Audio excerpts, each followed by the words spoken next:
오늘 어버이 주일에 우리에게 주시는 하나님의 말씀은 구약 성경 창세기 9장 18절에서 27절까지의 말씀입니다. 구약 성경 11페이지 창세기 9장 18절에서 27절까지 제가 한 절 여러분 한 절 교독하겠습니다. 방주에서 나온 노아의 아들들은 셈과 함과 야벳이며 함은 가나안의 아버지라.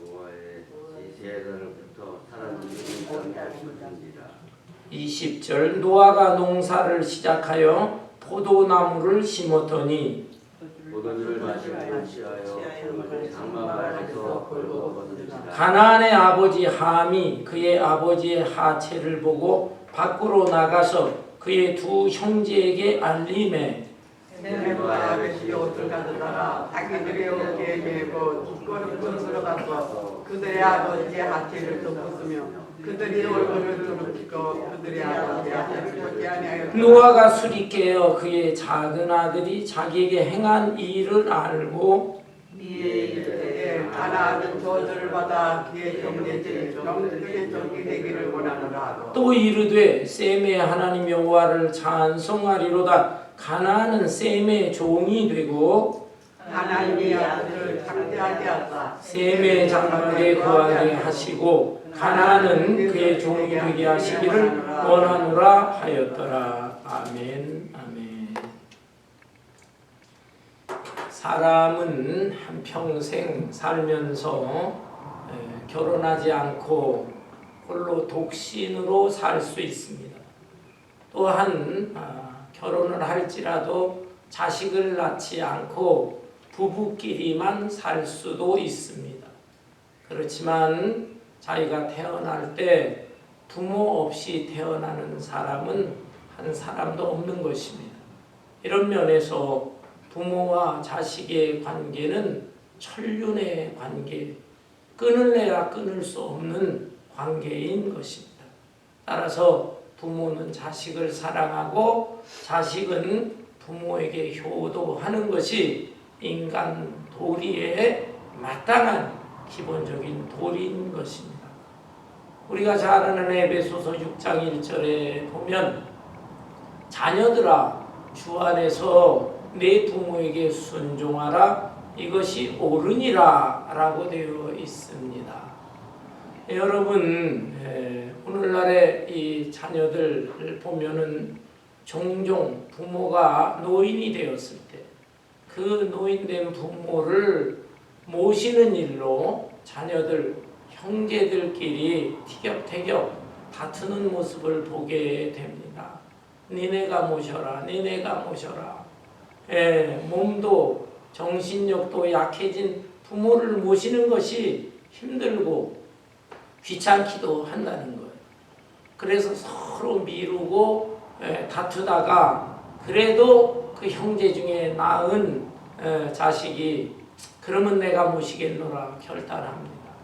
그런데 자기가 그 부모를 모시고서 한 몇 개월 지납니다. 지나고 형제들 모일 때 보면 그걸 공치사하는 경우가 있습니다.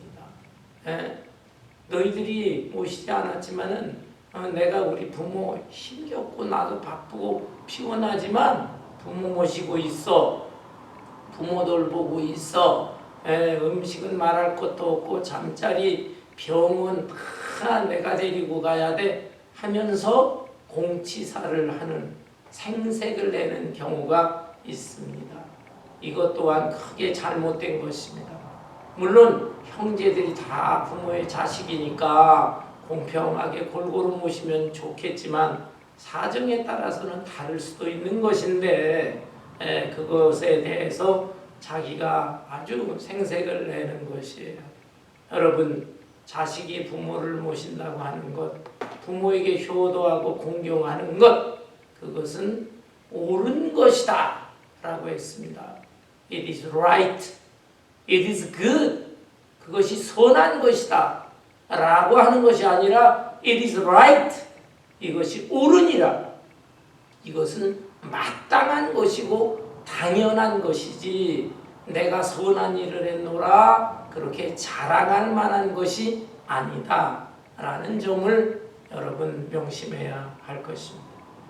오늘 이 본문의 말씀은 유명한 말씀이죠. 노아의 홍수가 끝나고 노아는 농사를 지었습니다. 특별히 포도 농사를 졌는데 그 농사가 아주 잘 됐어요. 이 본문 말씀을 볼까요? 본문 18절부터 보면 방주에서 나온 노아의 아들들은 셈과 함과 야벳이며 함은 가나안의 아버지라.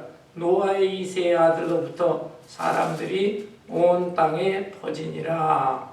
노아 홍수 이후에 다른 사람들은 모두 물에 빠져 죽었어요. 그리고 노아는 하나님의 뜻에 따라 방주를 만들어서 노아와 그 아내 그리고 세 아들과 세 며느리 이 8 식구가 그 방주 안에 있다가 살아나서 하나님의 은혜 가운데 제2의 인류의 조상이 된 것입니다. 첫 번째 인류의 조상은 아담과 하와죠. 그렇지만 그 후손들이 다 죽고 이제 노아를 통해서 노아의 가정을 통해서 하나님은 이 땅의 인류가 다시 퍼져나가도록 하신 것입니다. 그런데 이제 이 노아의 홍수 이후에 노아의 8 식구는 농사를 지었어요. 20절에 보니까 노아가 농사를 시작하여 포도나무를 심었더니 포도주를 마시고 취하여 그 장막 안에서 벗은지라. 노아의 포도 농사가 잘 됐던 것 같아요. 그래서 수확을 하고 기분이 좋아서 포도주를 빚어서 그걸 마셨다 이 말이에요. 그런데 그걸 마시고 취해가지고 쓰러져 잠을 자게 됐는데 알몸으로 자는 것입니다. 알몸으로 이불을 덮는 것이 아니라 이불은 제쳐놓고 알몸으로 흉측하게 그렇게 눕게 된 것이에요. 추한 모습으로 자는 것입니다. 그런데 이 모습을 함이 그 아버지 침실에 들었다가 아버지 벌거벗은 모습을 본 거예요.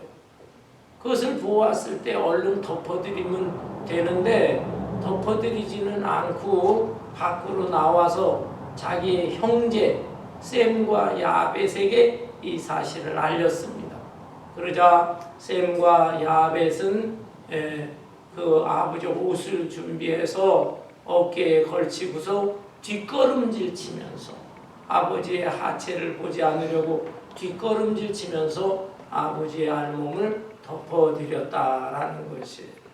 얼마 후에 아버지가 술이 깨고 잠에서 깼어요. 그리고 이 세 아들이 행한 그 행위를 다 알게 되었습니다. 그리하여 이 함에 대해서는 함의 자식 이 가나안에 대해서 저주의 예언을 했고, 그리고 셈과 또 야벳의 행위에 대해서는 셈과 야벳에 대해서 축복을 선언하고 예언했다라고 하는 이런 내용입니다. 여러분, 우리는 이 내용을 통해서 지금 노인이 되었을 때 노인된 부모 또 노인의 삶을 어떻게 살 것인가 하는 점도 교훈으로 얻어야 될 것이고, 또한 노인된 부모를 자식으로서 어떻게 섬겨야 될 것인가 이것도 교훈으로 얻을 수가 있는 것입니다.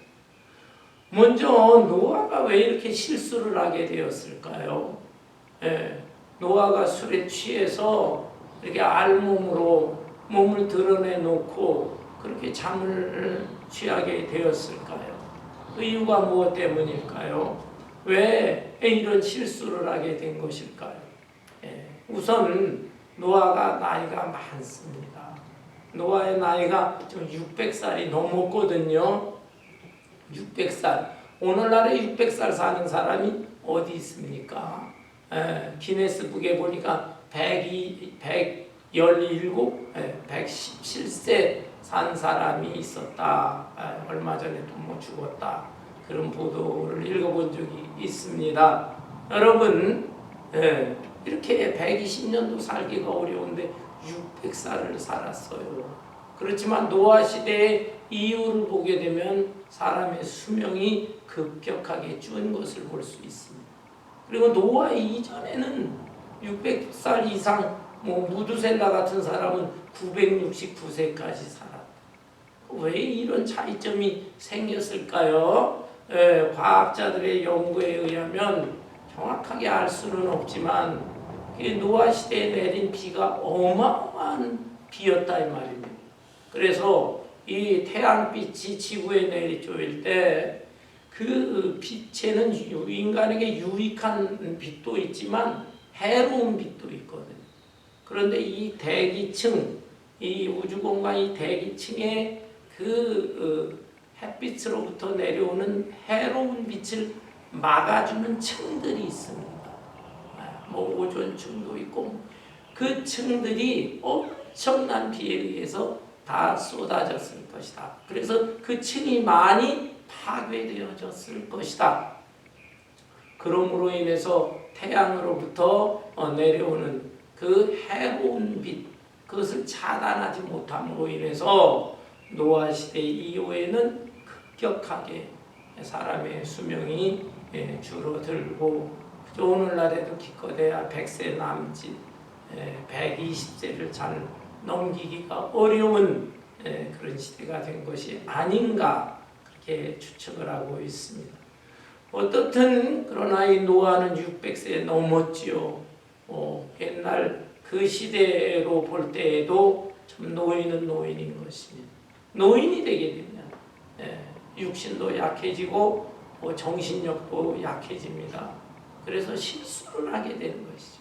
음식을 먹을 때에도 손이 자꾸 떨려요. 수전증이 생기면서 음식을 자꾸 이게 흘리게 되는 것이죠.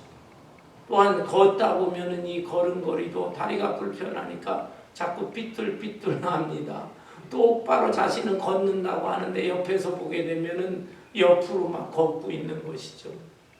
그러다가 또 자꾸 넘어지기도 하는 것입니다. 실수가 많아요. 또 눈도 침침해지고 귀도 제대로 들리지는 않고 이러다 보니까 행동 자체가 어눌해지게 되는 것이고 자식이나 옆에서 보는 사람들은 딱하기가 그지없게 되는 것입니다. 어떻든 이렇게 노인이 되게 되면 실수를 하는데 이 노아의 경우에 있어서도 아마 나이도 이렇게 많이 있고 그러니까 옷은 아무리 잠자리라고 해도 옷매무새를 제대로 갖추고서 누워야 되는데 그런 것들이 다 귀찮기도 하고 힘들기도 하고 하니까 그냥 또 술 기운에 쓰러져서 자게 된 것이 아닌가 이렇게 추측할 수 있어요. 그 다음에 또 한 가지 더 중요한 원인은 이 노아가 나이도 많고 그래서 실수도 했겠지만은 영적으로 해이해지고 있었던 것입니다. 영적인 긴장이 풀렸던 거예요. 노아 홍수 이전에는 노아가 얼마나 하나님 앞에 인정받고 칭찬받았습니까? 당대의 완전한 자가 그랬어요. 정말 믿음이 훌륭했고 하나님께서 당시에 있는 사람들이 하나님을 불신하고요. 또한 쾌락을 즐기고 이런 생활을 하는 것에 대해서 하나님이 참 인간을 만든 것을 한탄하셨어요. 그래서 그 죄의 수위가 점점 높아지는데 참고 참다가 수위가 완전히 높아집니다. 그래야 하나님께서 벌을 내주시는 거예요. 여러분 홍수가 날 때도 보면은 어느 강의 댐의 수위가 지금 위험 수위로 온다 주의 그 다음에 경보 게다가 이 수위가 점점 높아지게 되면 어떻습니까? 댐이 막 무너지면서 물난리가 나는 것인데 마찬가지로 인간의 죄의 수위를 하나님이 보고 계세요. 그 수위가 점점 높아지는데 하나님이 정하신 한계치를 넘어선 거예요. 그래서 안 되겠구나. 하나님은 엄청난 이 비를 통하여 홍수 심판을 하게 된 것입니다. 그것을 노아에게 먼저 예언을 했는데 노아는 그 말씀을 마음속에 간직을 하면서 그 홍수 때를 피하기 위해서 방주를 만듭니다. 무려 120년 동안을 만드는데 깨어 있으면서 홍수 심판이 올 텐데 하면서 영적인 긴장 상태로 그렇게 믿음을 지키고, 그리고 하나님의 언약의 말씀이니까 그 언약 약속은 이루어질 것이니까 열심히 게으르지 않고 방주를 만들었던 거예요. 그리고 주변 사람들에게도 계속 전도했을 것입니다. 앞으로 인류의 재앙이 임한다. 어마어마한 재앙이 임한다. 너희들 회개하고 하나님 앞에 돌아와야 된다. 그렇게 긴장 상태로 믿음을 유지하면서 생활했는데, 노아 홍수가 끝나고 자기 8 식구는 다 무사했어요. 살아났어. 그리고 이제 다른 인간들이 없으니까 좀 외로운 면은 있겠지만, 어떤 면에는 그 다른 인간들하고 생존 경쟁이 치열한 세상을 사는 게 아닙니다. 그러니까 얼마나 널널한 세상에서 마음대로 살겠습니까? 모든 것이 다 편해진 거예요. 그 농사를 졌네. 농사가 잘 됐어. 방주 안에 들여놓았던 짐승들, 가축들 그런 것도 내놨는데 얼마나 생산이 잘 됐겠습니까? 그러니까 편안하다. 포도 농사를 졌으면 그 농사진 걸로 감사해야지. 그걸 갖다 숙이나 한번 빚어서 먹어볼까? 물론 노아 홍수 이전에도 그 노아가 포도주를 좀 마셨는지 안 마셨는지 그건 모르겠어요. 그러나 영적인 긴장 상태가 다 풀어지고 매사 모든 일이 다 그저 잘 이루어지고 하니까는 해해진 거예요. 그래서 술 마시지, 포도주 한두 잔 마실 수 있겠지요. 그런데 이렇게 몸을 가누지 못하고 정신을 잃을 정도로 먹었다는 것은 엄청나게 포도주를 많이 마신 것이다. 여러분, 노아가 훌륭한 믿음의 사람이지만, 그러나 노아도 역시 이런 흠점과 약점이 있었던 사람인 것입니다. 여러분, 우리 믿음의 사람들은 고난을 당할 때 어떤 면에는 더 하나님께 기도합니다. 더 애절하고 간절하게. 그런데 기도한 내용들이 다 이루어져서 이제는 몸과 마음 다 편안해. 그러면은 오히려 하나님 앞에 기도 생활 안 하는 사람들 저는 주변에서 많이 보는 것입니다. 여러분 조심해야 되는 거예요. 노아가 이렇게 영적으로 해이해져서 이런 그냥 실수를 범하게 되었을 때 그럼 자식들은 어떠해야 되는가? 자식들 문제죠. 셈, 함, 야벳이 있었는데 이 형제가 셈이 첫째 형이고 함이 둘째고 야벳이 셋째고 그것은 잘 몰라요. 순서는 셈, 함, 야벳 이렇게 나왔지만 또 다른 성경 다른 쪽에 보면은 또 야벳의 후손부터 쭉 이렇게 기록을 해놓기도 하고, 그 성경학자들이 이 문제를 가지고 늘 논쟁을 벌이기도 하는 것이죠. 어떤 사람은 야벳이 제일 형이다, 함이 둘째다, 셈이 셋째다 이렇게 주장을 하는 사람도 있어요. 그런 거는 다 성경학자들에게 맡겨주시고 여러분들은 여기서의 교훈을 얻으면 되겠습니다. 어쨌든 이 함이 먼저 그 아버지의 벌거벗은 모습을 보았다 이 말이에요. 이럴 때에 이것을 여러분 성경을 한번 살펴보세요. 여기 20절부터 22절에 볼까요? 22절에 보면 가나안의 아버지 함이 그의 아버지의 하체를 보고 밖으로 나가서 그의 두 형제에게 알리매라고 했습니다. 아니 아버지가 누워있는 모습을 보고 알몸으로 보고 어쩌다가 그냥 지나치다가 보고 할 수 있는 거예요. 그게 뭐 그렇게 크게 잘못된 것이 되겠습니까? 그게 하나님 앞에 진노하시고 저주를 받을 그런 일이 되겠습니까? 얼핏 보았어요. 그러면은 그때 아이고 아버지 이게 뭐야 망측하겠으니 하면서 그때 얼른 덮어드리면 되는 거예요. 그런데 함은 그렇게 하지 않았어요. 여기에 아버지의 하체를 보고라고 하는 이 원어를 보면 그냥 단순히 본 게 아니라 그것을 쳐다보면서 응시를 하면서 그것을 그냥 아버지 벌거벗은 모습을 보고 뭔가를 연상했다 이런 의미가 있는 거예요. 한참을 응시하면서 아버지가 왜 저런 모습일까? 그러면서 자기의 마음 속에도 이 성적인 본능이 있는데 그것을 마음속에 품었다 이런 의미가 있어요.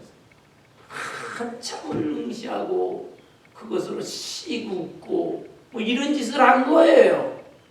그리고 나서 이제 밖으로 나왔는데 밖으로 나와서 형제에게 알렸다. 이 알렸다고 하는 의미도 그냥 얘기 소곤소곤 하는 정도가 아니라 떠벌리면서 얘기했다. 떠벌리면서. 이런 일이 있다고 한다면 어떻게든지 그거를 감추고 잘 수습할 생각을 하고 내가 지금 꼴로다가 지금 누워있어 하면서 막 떠벌렸다라고 하는 것입니다. 여러분 이거는 지금 함의 마음속에 죄성이 무서운 죄성이 겉으로 드러나는 것을 보게 되는 것입니다. 우리는 어떤가요? 다른 사람, 특별히 내가 알던 사람 또는 내가 가까운 사람이 실수를 하거나 잘못되거나 했을 때 정말 안 됐구나 가슴 아파하고 이렇게 측은한 마음을 갖습니까? 아니면 에이 그거 뭐 잘난 척하더니 쌤통이다 잘 됐구나 이런 마음을 갖습니까?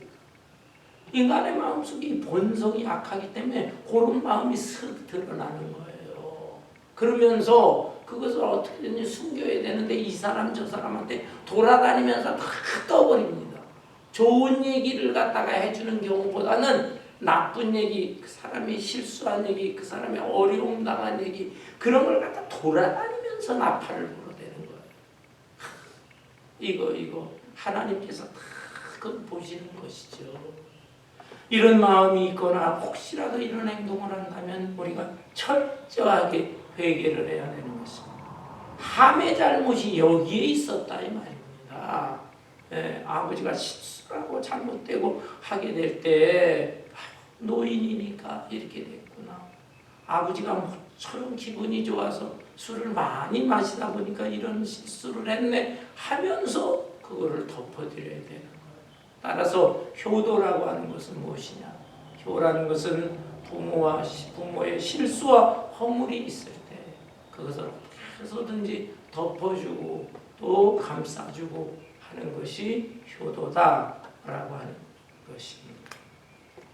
함은 이렇게 했는데 이에 비해서 셈과 야벳은 어떻게 했어요? 23절 셈과 야벳이 옷을 가져다가 자기들의 어깨에 메고 뒷걸음쳐 들어가서 그들의 아버지의 하체를 덮었으며 그들이 얼굴을 돌이키고 그들의 아버지의 하체를 보지 아니하였더라.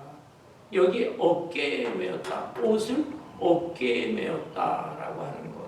성경에 보면 이 어깨에 메는 것 이런 것들은 이 봉사의 의미가 있어요. 봉사의. 그 구약 시대의 성전 안에 있는 물건 가운데 가장 귀한 보물 같은 물건이 무엇입니까? 지성소 안에 있는 법궤라는 것이. 법궤는 다른 말로 언약궤. 그런데 이 법궤가 성전이나 성소 안에 있지를 못하고 이리저리 또 전쟁이 있을 때 다른 곳에 다른 가정에 이렇게 머물러 있는 경우도 있었습니다. 그때 다윗은 그것이 마음이 아파서 그 법궤를 옮겨서 이제 예루살렘으로 안치를 하고 후대에 하나님의 뜻이라면 자기가 예루살렘 성전을 지어서 성전 깊숙한 지성소 안에 법궤를 모셔야 되겠다 이런 마음이 있었거든요. 그런데 이 법궤를 운반할 때 어떤 일이 있었습니까? 수레에도 운반하고 했지만은 제사장들 또는 고아 자손들 이런 사람들이 그 법궤의 장대를 다 걸어가지고 어깨에 메었어요. 어깨에 맨다고 하는 것은 봉사한다, 섬긴다 의미가 있어요. 그런데 여기에 있는 이 자식들도 옷을 그냥 손으로 들 수도 있었지만은 어깨에 잘 매가지고 뒷걸음 척하면서 아버지의 알몸을 덮어드렸다. 그 자세가 훌륭하다 이 말입니다. 예. 이런 면에서 우리는 부모의 허물이 있을 때 잘 이 허물을 덮어드려야 돼요. 부모도 완전한 사람이 아니에요. 실수와 약점과 허물이 많은 사람인데 그것을 자꾸 이렇게 들춰내고 부모 원망하고 하는 사람들이 있거든요. 그래서는 안 되는 것입니다. 특별히 자기 자식 앞에서 흉을 보는 사람이 있어요. 어떤 여자는 네 아빠가 어땠는지 아냐? 네 아빠 맨날 술 마시고 너 갓난애기였을 때 술 마시고 들어와 행패를 했다.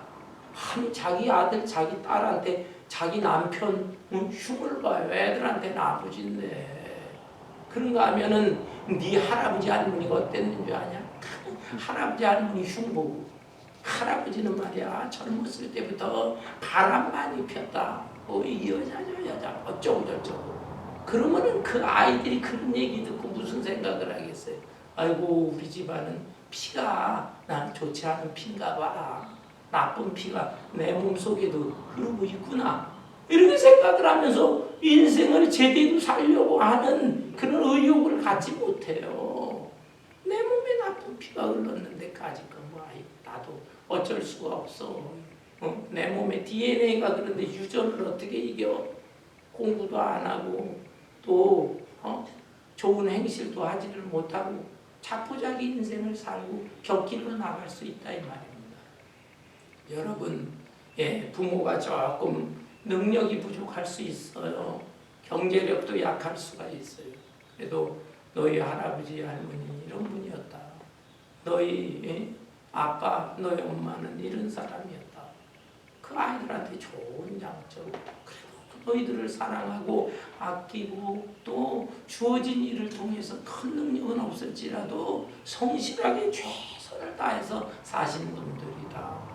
그래서 우리의 가정과 가문이 이만큼 그래도 흘러내려가고 있는 것이다. 너희들은 그 점을 알아야 된다. 이렇게 교육을 시켜야죠. 그리고 너희들이 아프고 너희들이 힘들어할 때 너희 엄마는 또는 네 아빠는 얼마나 너희들을 위해서 기도해 줬는지 아느냐. 이렇게 가르쳐야 돼요. 그래서 부모 어른들의 허물과 실수를 잘 덮어줘야 돼요. 사실 그렇지 않습니까? 어린 아이들이 태어나게 될 때에 부모는 다 덮어줍니다. 기저귀를 덮어주고 그 다음에 또 찬바람이 불면은 감기 들까봐 옷으로 입혀서 몸을 덮어주고 잠자리도 편안하게 좋은 꿈 꾸면서 자라고 이불로 덮어주고 아니 그렇게 덮어주면서 이렇게 쭉 키워놨더니 자기가 나이 들고 어른이 되고 능력이 됐다고 이제는 몸과 정신이 약해진 그 부모에 대해서 허물을 들춰내고 비아냥대고 그래서는 절대로 안 되는 것입니다. 이제는 내가 부모님을 덮어드려야 되겠다. 이게 효도예요. 이게. 그런가 하면 부모님의 은혜를 생각하면서 고마움 감사한 마음을 가지고 살아야 됩니다. 부모가 나한테 뭐 해준 게 있어. 아이고 내가 세상에 태어날 때 저 집 다른 집에서 태어났으면 얼마나 좋았을까. 금수저로 태어났으면 얼마나 좋았을까. 이렇게 원망하는 그런 젊은이들이 너무 많아요. 세상 살기가 힘드니까 경쟁사회에서 도저히 쫓아가지를 못하니까 그런 생각이 얼핏 들 수 있지만 다른 집 자식들은 돈은 많지만은 그 인격이나 생각하는 바 인생의 가치관 그런 게 형편없구나. 그러나 우리 부모는 내가 어렸을 때부터 경제적으로 어려웠어도 그렇게 나를 가르치지는 않아. 나는 좋은 부모님을 만났어. 내가 다시 태어난다 할지라도 나는 엄마 아빠의 자식으로 태어나고 싶습니다. 이런 마음을 가져야 되는 거예요. 그래서 부모의 명예를 높여드리는 것 그것을 효도라고 할 수가 있습니다.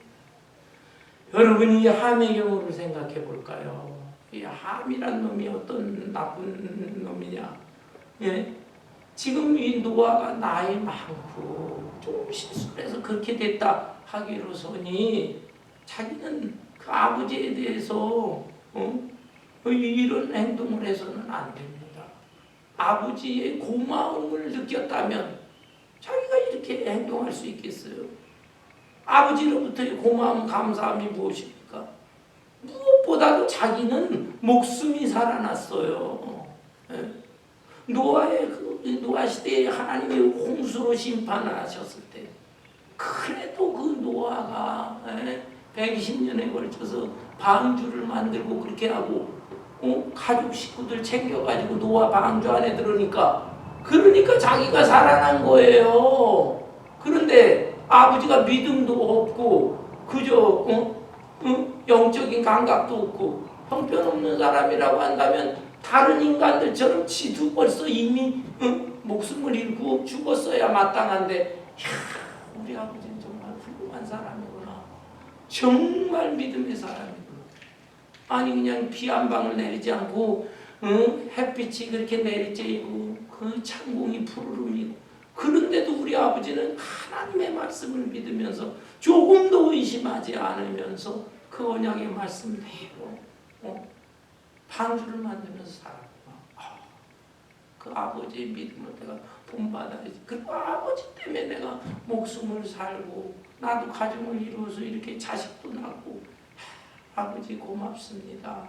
아버지 연세가 이렇게 돼가지고 이러는데 아버지 제가 덮어드릴게요.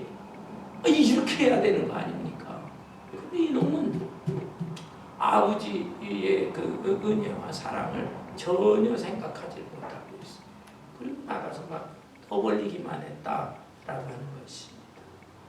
여러분, 지금으로부터 100년이 좀 넘었을 때의 이야기입니다. 미국의 시골에서 홀 어머니와 그저 어린 아들이 함께 살고 있었어요. 그 홀 어머니는요, 삭바느질도 하고 또 닭도 키우고 그러면서 고생하면서 자식을 잘 키워보려고 애를 썼어요. 이 자식도 어머니의 은혜와 사랑에 고마움을 느끼며 열심히 공부를 했어요. 고등학교를 졸업하게 됐는데 고등학교 전체 수석으로 졸업을 하게 됐어요. 그래서 이 아들도 너무 기뻐서 엄마한테 와서 얘기를 합니다. 내가 1등으로 졸업을 하게 됐어요, 엄마. 엄마, 제 졸업할 때 졸업식에 꼭 참석을 해야 됩니다. 라고 말했더니 이 엄마는 기뻐하면서도 어떻게 하냐, 미안하다, 내가 다른 약속이 있다 둘러댑니다. 사실은 그 엄마가 고생하면서 얼굴에 이 화장 같은 것도 제대로 못한 거예요. 얼굴이 다 끓이고 손은 다 얼거지고 있고, 그 다음에 마땅한 입고 갈 옷이 없었어요. 그래서 오히려 졸업식에 참석하는 것이 아이에게 누가 되지 않을까 생각을 해서 다른 약속이 있다고 둘러댔어요. 그런데 이 아들은 어머니 무슨 얘기입니까? 아들이 이렇게 졸업하고 그것도 자랑스럽게 졸업을 하는데 엄마가 안 오다니 이게 무슨 말씀입니까? 저는 그러면 졸업할 수 없습니다. 울면서 애원하니까 그래 알았다. 그러고서 그 어머니가 남의 옷을 빌려 입고서는 졸업식에 참석을 했어요. 졸업식장에도 다른 부모나 다른 애들이 볼까봐 기둥들 있잖아요, 건물에. 그 기둥 뒤에 숨어서 졸업식에 참석했어요. 이 아들은 이제 1등 졸업자가 되어서 연설을 합니다. 졸업 연설을 해요. 그리고 교장으로부터 대통령상을 받습니다. 그리고 목에다가 금메달을 걸었습니다. 그랬을 때 금메달을 걸었을 때 이 아들은 갑자기 단상에서 뛰어내려왔어요. 기둥 뒤에 숨어있는 그 엄마를 보고, 그래서 그 엄마한테 어머니 고맙습니다. 나를 이렇게 키워주신 은혜가 너무 감사합니다. 그러고서 그 목에다가 금메달, 엄마가 받은 금메달, 메달을 걸어드리고, 그리고 상장도 어머니 손에 쥐어줬어요. 그 모습을 봤을 때 엄마는 막 부끄러워하면서 하는데 거기에 있는 교장으로부터 교직원들, 학생들, 학부모들 전부 우레와 같은 박수를 쳐줬어요. 여러분, 이 사람이 바로 누구인지 아십니까? 그 외에도 훌륭하게 성장을 했어요. 미국의 제28대 대통령 우드로 윌슨 대통령입니다. 이 대통령은 대통령이 된 후에도 어머니의 은혜와 사랑을 잊을 수가 없었어. 그래서 다른 국회의원들을 설득을 해서 1914년 5월 둘째 주일을 마더스데이, 어머니 날로 정하게 되었던 것입니다. 여러분, 참된 효라고 하는 게 뭐예요? 효라고 하는 것은 이렇게 부모가 가난하든 또 부자든 많이 배웠든 못 배웠든 명예가 있든 없든 그 부모님의 은혜를 감사하면서 부모님을 높여드리는 것, 이것이 효도다라고 하는 것입니다. 본문에 나와 있는 이 함, 아버지의 허물도 덮어줄 줄 모르고 오히려 떠발이고, 그러나 셈과 야벳은 이렇게 자기 그 아버지에 대해서 허물을 덮어드리고, 또 이 두 사람의 마음 속에는 아버지 덕분에 우리가 살고 우리의 가족이 다 살아날 수 있었구나 하는 감사한 마음이 있었을 것입니다. 이제 이 노아는 잠에서 깨어났어요. 술에서 깨어났어요. 24절 볼까요? 노아가 술이 깨어 그의 작은 아들이 자기에게 행한 일을 알고 이에 이르되 가나안은 저주를 받아 그의 형제의 종들의 종이 되기를 원하노라. 여기에서 좀 이상한 생각이 들지 않아요? 실수하고 잘못한 것은 함이 잘못한 거예요. 함이. 그런데 이 노아는 깨어서 저주를 선언하고 예언을 하게 되는데, 함에 대해서 직접 얘기하지 않고 함의 아들 가나안은 막내 아들이거든요. 이 가나안이 저주를 받아서 그의 형제의 종들의 종이 되기를 원하노라 라고 했습니다.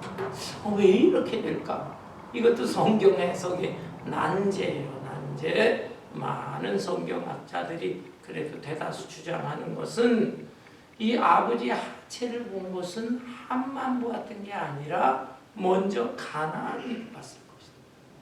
가나안이 보고 지 아버지한테 가서 알렸는데 아버지 함이 또 들어가서 아버지의 벌거벗은 모습을 보면서 웃고 응시하고 그렇게 했다. 이렇게 해석이 되는 거예요. 그래서 이 함은 그 이전에 아들에 대해서 이 축복을 선언한 것이 있었기 때문에 직접 함에 대해서 다시 저주를 선언하기보다는 그 함의 아들 가나안에 대해서 저주를 선언하게 된 것입니다. 여러분, 그리고 여러분들은 셈의 후손들은 황인종이야. 또 야벳의 후손은 백인종이야. 또 함의 후손은 흑인종이야. 그렇게 이해하고 있는 분들이 많을 거예요. 사실 옛날 목사님들이 그저 단순하게 해석을 하기 위해서 그렇게 설명을 했지만 그것은 사실이 아닌 것입니다. 여러분, 셈의 후손이라 해서 다 무조건 황인종이고 아시아 사람이고, 그 다음에 야벳의 후손은 무조건 다 백인종이고, 그 다음에 또 함의 후손은 흑인종이고, 그런 거 아니에요. 그거 잘못 해석된 거예요. 여러분, 물론 보편적으로 그 인구가 이동한 그 경로를 보게 되면은 통계적으로는 그렇게 좀 많죠. 그렇지만은 이 구절 때문에 얼마나 흑인들이 막 고통 속에 삽니까? 함의 후손이 돼가지고 흑인이 돼가지고 우리는 평생 백인들의 시다발이 노예 생활이나 하고 이럴 수가 있는가? 성경이 뭐냐? 나의 이 하나님 예수 안 믿겠어. 이렇게 되는 그런 해석은 잘못된 것이고요. 여기에 함의 후손이라 할지라도 다 여기저기 흩어져서 지내기 때문에 꼭 그렇게 천편일률적으로 해석을 하면 안 됩니다. 오히려 여기 함의 자식이 가나안이라고 되어 있잖아요. 이 가나안 자식들 쭉 이어내면 팔레스타인 땅에 가나안 족속들, 그 족속들이 주류를 이루게 된 것입니다. 그런데 이 가나안 족속들은요, 이 성적으로 굉장히 음란하잖아요. 그래서 이 모세가 출애굽해서 가나안에 들어오지는 못했지만 그곳까지 인도를 하고 모세의 후계자 여호수아가 이스라엘 백성들을 데리고 가나안에 들어갔을 때 이 가나안에 있는 이 족속들의 가장 문제점이 뭐냐? 바알신을 비롯해 우상신도 섬기지만은 음란방탕한 사람들이에요. 그래서 이 가나안과 가나안의 후손들은 이 성적인 본성 자체가 죄성이 너무 심화되어 있는 사람들이에요. 그렇기 때문으로 인해서 하나님의 진노를 많이 사게 된 것이고, 셈의 후손이라고 하는 것은 직접적으로는 이스라엘 백성들이죠. 이스라엘 백성들이 가나안 땅에 들어와 가지고 이 가나안 땅을 정복하게 되는 것입니다. 그래서 가나안은 셈의 후손 이스라엘의 종살이를 하게 되었다, 이렇게 볼 수가 있는 것입니다. 또 그에 비해서 어떻습니까? 이 가나안이 저주를 받게 된 것은 이렇게 함이 잘못했지만 가나안도 아마 동참했을 것이다, 이렇게 보는 것이고, 그래서 그 외에 저주를 받고 그의 후손들 중에서도 성적인 성향을 많이 이렇게 잘못된 성향을 가진 사람들이 이렇게 벌을 받게 된 것입니다. 아울러 26절에 보면 또 이르되 셈의 하나님 여호와를 찬송하리로다. 가나안은 셈의 종이 되고 자기 아버지 노아의 허물과 잘못을 어떻게 해서든지 감싸드리려고 하고 그 노아의 그 방주를 만들면서 가족을 다 이렇게 구원하게 된 것에 대해 감사한 마음을 가졌을 때 이 셈도 하나님을 찬송한 것입니다. 그 셈의 하나님을 찬송하라. 그리고 하나님께서 이 셈을 축복을 해주시고 그 후손들도 여호와 하나님을 잘 섬기게 된 것입니다. 아울러 27절에 보면 하나님이 야벳을 장대하게 하사 셈의 장막에 거하게 하시고 가나안은 그의 종이 되게 하시기를 원하노라 하였더라. 야벳을 장대하게 하셨다. 장대하게 한다는 것은 지경을 넓히는 거예요. 그래서 이 야벳의 후손들을 쭉 추적을 해보면 이리저리 대륙도 이대륙 저대륙으로 많이 옮겨서 분포되어 있는 모습을 볼 수가 있는 것입니다. 창대해졌어요. 그런데 이 야벳의 후손들이 셈의 장막에 거한다는 것은 이 셈의 후손들을 통해서 이스라엘을 통해서 쭉 내려오면서 믿음의 사람들이 됐잖아요. 그래서 현실적으로 경제적으로는 야벳의 후손들, 물론 여기에 백인들이 많이 섞인 거죠. 그들이 이 세상에서 성공하고 출세하고 장대하게 되었지만은 오히려 이 영적으로 믿음 생활을 잘했던 이 셈의 장막에 거한다. 셈의 후손을 통해서 소개되어지는 우리 하나님의 신앙, 또한 메시아 예수 그리스도에 대한 기독교 신앙, 여기에 이 야벳의 후손들이 확 들어와서 같이 하나님을 섬기게 된 것이다. 그러나 이에 비해서 이제 이 함의 후손들은 이렇게 저주를 받게 되는데, 그 함의 후손들이라 할지라도 한 사람 한 사람이 자기 마음속에 좋지 않은 성향이 있다 할지라도 회개하고 하나님 앞으로 돌아오면 그들도 다 구원을 받게 되는 것입니다. 어떻든 사랑하는 성도 여러분, 오늘의 말씀을 통해서 노아가 이렇게 연세가 많기도 했지만은 영적으로 긴장 상태가 풀어지면서 실수를 하게 되었다. 반면에 그러나 실수를 할지라도 자식이라고 한다면 그 부모의 은혜와 사랑, 부모에 대한 고마움을 느끼면서 허물을 덮어주고 또 높여드리고 감사하고 해야 되는데, 그렇게 한 자식들은 복을 받았지만은 그렇게 하지 못한 자식들은 이렇게 하나님의 진노를 사서 저주를 받았다라고 하는 것을 교훈으로 얻을 수가 있겠습니다. 여러분, 부모에 대한 효도라고 하는 것은 기독교는 제사 지내지 않으니까 저거는 아주 몹쓸 종교야. 우리 조상들은 그랬는데 잘못된 생각이에요. 물론 유교에서는 효를 강조합니다. 효라는 것은 백행의 근본이다. 신체 발부 수지부모다. 예, 우리의 이 머리끝부터 발끝까지 몸이 다 부모를 통해서 온 것이다. 이러면서 굉장히 효를 강조하죠. 그러나 우리 기독교도 효의 종교라는 것을 알아야 됩니다.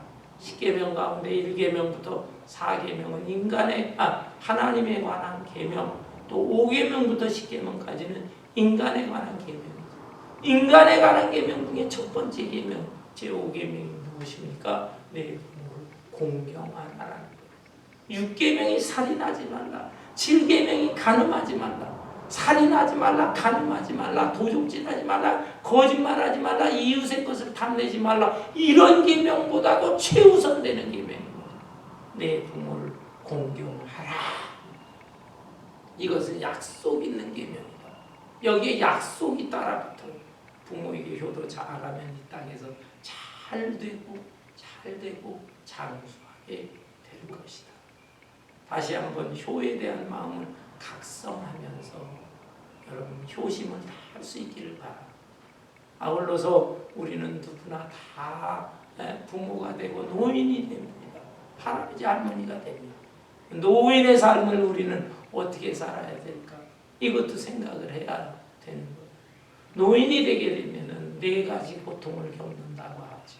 4가지 고통. 첫째는 병이 들게 돼 있습니다. 병으로 힘겨워하는 괴로운 삶을 사는 것. 그 다음에 빈고, 경제적으로도 어려움 당한 사람이 많아요. 그래서 이 경제적인 문제도 잘 신경을 써야 되는 것입니다. 자식들한테 손 벌리고 자식 의지 않고 살 수가 있을 만큼의 경제적인 것도 신경을 써야 됩니다. 세 번째는 외로운 고통을 못 견디게 된다는 것이죠. 그래서 내가 노인이 되었을 때, 혼자 남았을 때 나는 어떻게 살 것인가? 그 외로움에 대해서도 주변 사람들하고 좋은 관계를 맺는다든지 해서 그 외로움을 견딜 수가 있어요. 4번째는 무의고라는 것은 할 일이 없어. 할 일 없이 은퇴하면 좋겠다 싶지만 그렇지 않습니다. 사람은 권태를 견디기가 어려워요. 무료한 것을 어떻게 내가 할 일이 없다. 그럴 때 잘 생각을 하셔서 미리미리 노인의 삶을 준비하시고, 지금 노인 되신 분들도 이 4가지 고통을 겪는데 이것을 어떻게 지혜롭게 극복할 수 있는가를 생각하시고, 특별히 무의고 은퇴하면 할 일이 없는 것 같지만 하나님의 사람들에게는 왜 할 일이 없겠습니까?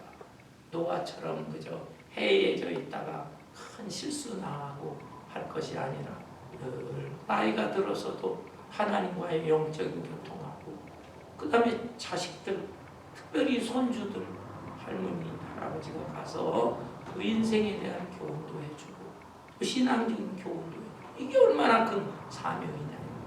이런 것을 잘 감당하면서 여러분 자식으로서 부모에게 효도하고, 노인 되신 분들은 그 노년의 생을 의미 있게 살아갈 수 있기를 주님의 이름으로 축원합니다. 아멘.